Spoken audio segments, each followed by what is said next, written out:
اب ظلمت کے کالے بادل منہ اپنا چھپانے والے ہیں، منہ اپنا چھپانے۔ ملک کی پاسبانی ہو رہی تھی، ملک کی پاسبانی ہو رہی تھی، خدا کی مہربانی ہو رہی تھی، ملک کی پاسبانی ہو رہی تھی، خدا کی مہربانی ہو رہی تھی۔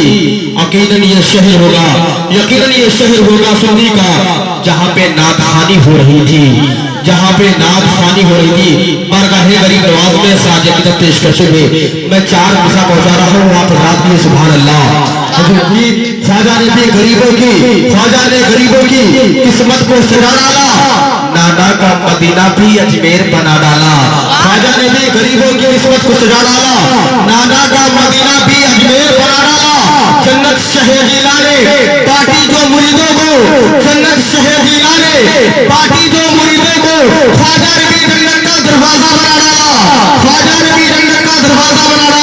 عزیزان ملت اسلامیہ میں یہ چاہتا ہوں آئیے نظر سے ہٹ کر نصر کی جانب چلے اور قصبی خلافت پہ سوار ہونے جا رہا ہوں۔ میں بلا کسی تاخیر آپ کے سماعتوں کی تشکیل کے حوالے خطیب اعظم ہندوستان حضرت علامہ و مولانا شاہ محمد عالم رشدی صاحب قبلہ کو آپ کے حوالے کر رہا ہوں، اور ان کا استقبال زوردار نعروں کے ساتھ کر لیں۔ نعرہ تکبیر!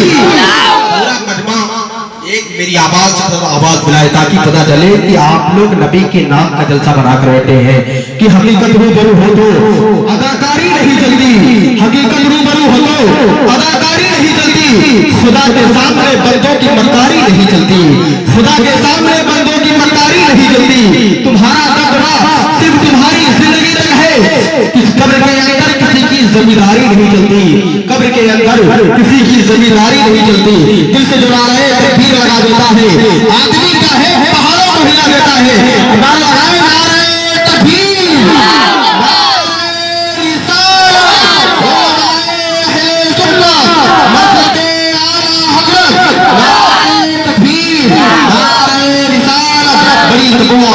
اور منت و سماجت کے ساتھ ان سے کہہ رہا ہوں کہ حضرت جو جگہ آپ بیٹھے وہ جگہ آپ کی نہیں بلکہ مائک آپ کا انتظار کر رہا ہوں۔ باوقار علماء کرام و حفاظ کرام،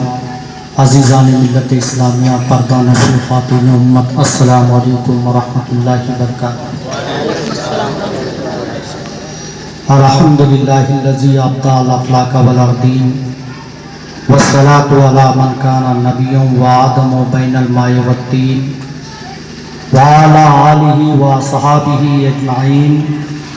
اما بعد، اعوذ باللہ من الشیطان الرجیم، بسم اللہ الرحمن الرحیم، محمد رسول اللہ،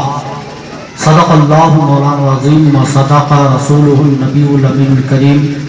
ونحن علی ذلک لمن الشاہدین والشاکرین والحمدللہ رب العالمین۔ آئیے کچھ عرض و معروض سے قبل آقائے نعمت، تاجدار رحمت،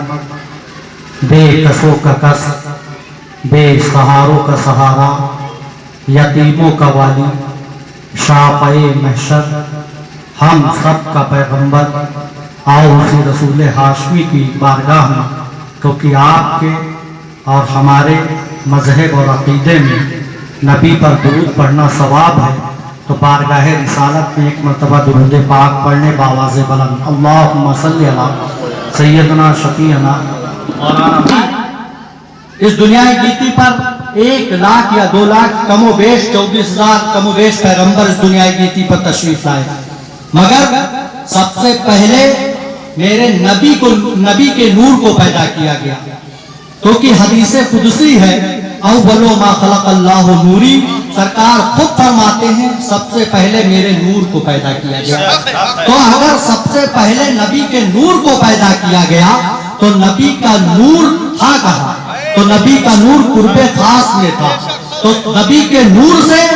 سب سے پہلے نبی کے نور کو پیدا کیا گیا، اس کے بعد نبی کے نور سے ساری کائنات کو بنایا گیا، نبی کے نور سے سارے انبیاء اور رسول کو پیدا کیا گیا، وہی نبی کا نور سب میں شامل تھا، کیونکہ بتایا جاتا ہے اس حوالے سے کہ صحائف ستہ میں اگر قرآن کے بعد کسی کتاب کا سب سے بڑا مرتبہ ہے تو وہ بخاری شریف کا ہے، اور بخاری شریف جلد اول میں ہے، کیونکہ قرآن کا اعلان ہے انی جاعل فی الارض خلیفہ۔ جب اللہ نے کہا تھا بے شک میں زمین پہ آدم کو خلیفہ بنانے والا ہوں، تو سارے فرشتوں نے کہا تھا اے بارے الہ تو ایسے انسان کو زمین پہ خلیفہ بنائے گا جو زمین پہ جا کر کے قتل و غارت کرے، جو زمین پہ جا کر کے فساد برپا کرے، جو زمین پہ جا کر کے خون کی ندیاں بہا دے۔ وہ جناتوں کا لشکر دیکھ چکے تھے، تو رب نے فرمایا تھا انی عالم ما لا تعلمون،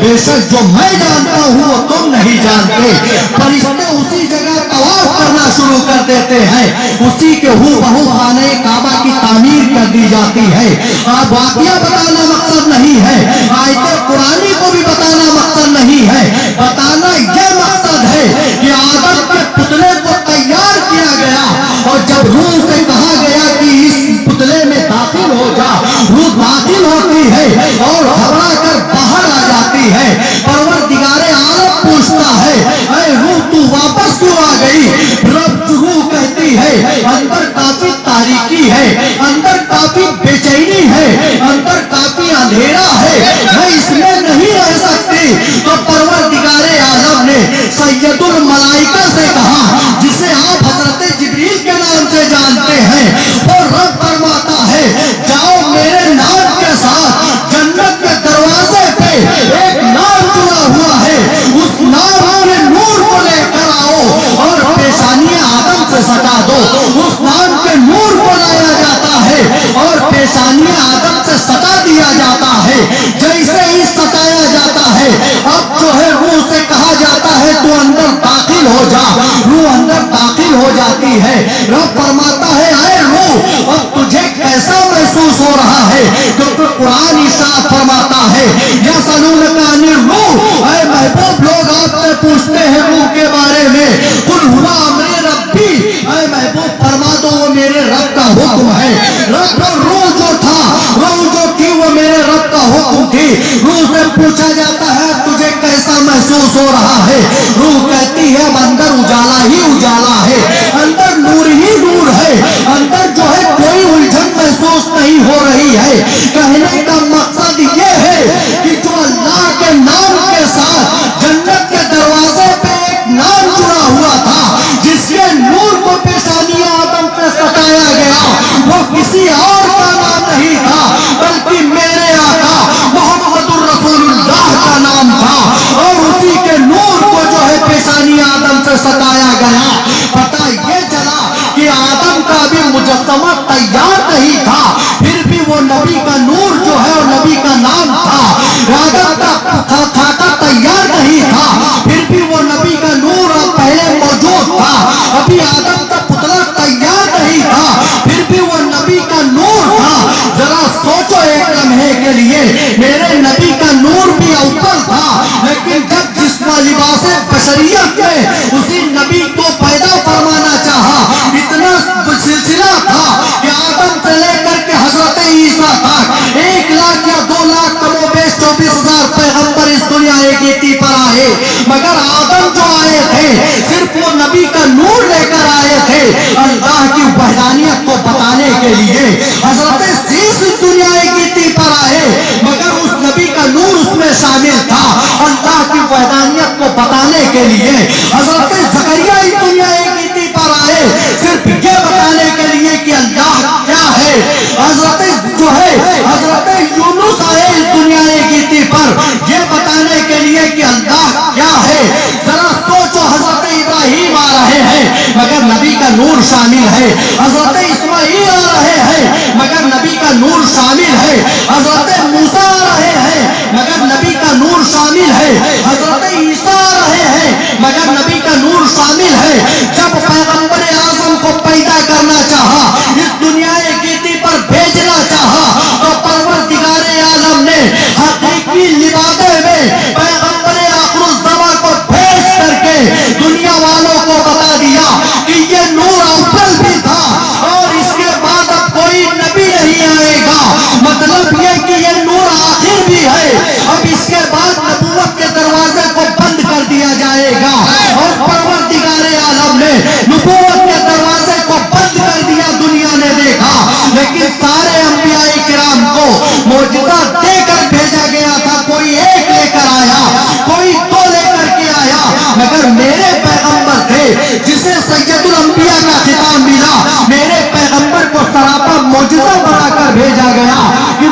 جو مقام کو چاہے اہل سیاست ہو تو پیغمبر کی زندگی دیکھو، اہل تبارک ہو تو پیغمبر کی زندگی دیکھو، اہل سیادت ہو تو مصطفیٰ جان رحمت کی زندگی دیکھو۔ ذرا دیکھو ایک لمحے کے لیے،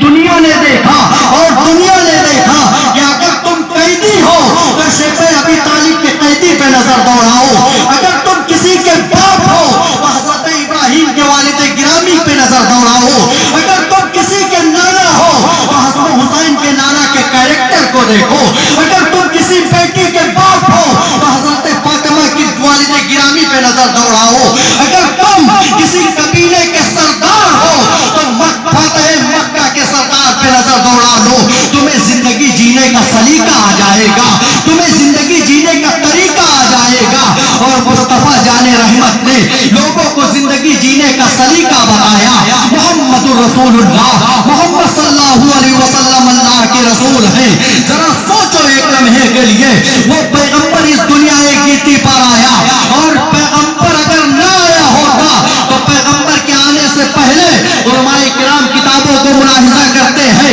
کتابوں کو دیکھتے ہیں، آپ سنتے ہیں حدیث مبارکہ پر جو ہے پیغمبر جو کہہ دے، پیغمبر جو کر دے، پیغمبر کا قول و فعل حدیث ہوتا ہے، اور حدیثوں میں آتا ہے کہ پیغمبر خود فرماتے ہیں کہ میرے آنے سے پہلے پوری زمین فتنہ و فساد کا گہوارہ بنی ہوئی تھی، میرے آنے سے پہلے لوگ اپنی بیٹیوں کو زندہ دفن کر دیا کرتے تھے، میرے آنے سے پہلے لوگ آپس میں قتل و غارت اور فساد کیا کرتے تھے، مگر میرے ماں باپ قربان جاؤ مصطفیٰ جان رحمت پر، میری جان مصطفیٰ رحمت پر قربان، کہ وہ جب روح آدم آیا ہے اس دنیا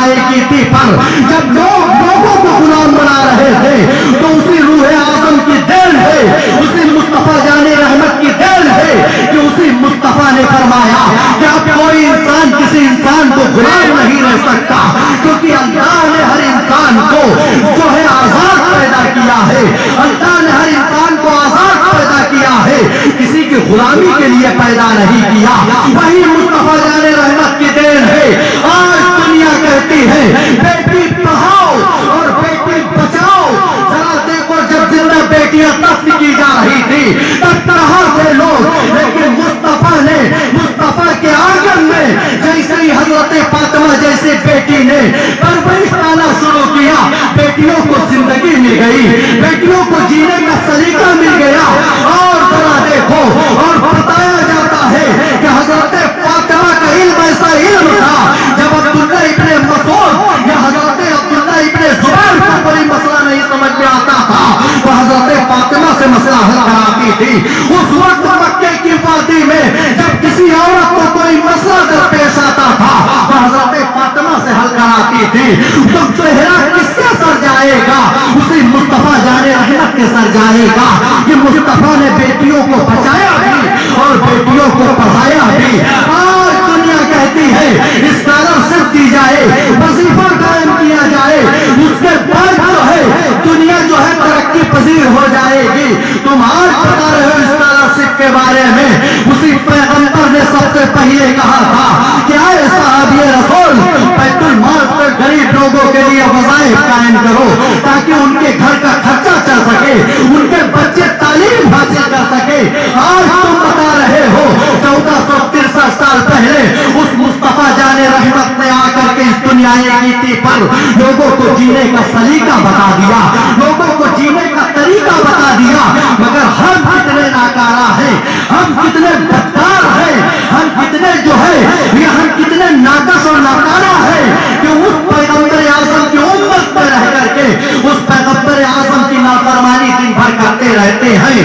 اس وحدہ لا شریک نے جس نے ہمیں پیدا کیا وہ خالق ہے، ہم مخلوق ہیں، وہ عابد ہے، ہم معبود ہیں، وہ الہ ہے، ہم بندے ہیں، مگر ہم اس کا حق ادا کرتے ہیں۔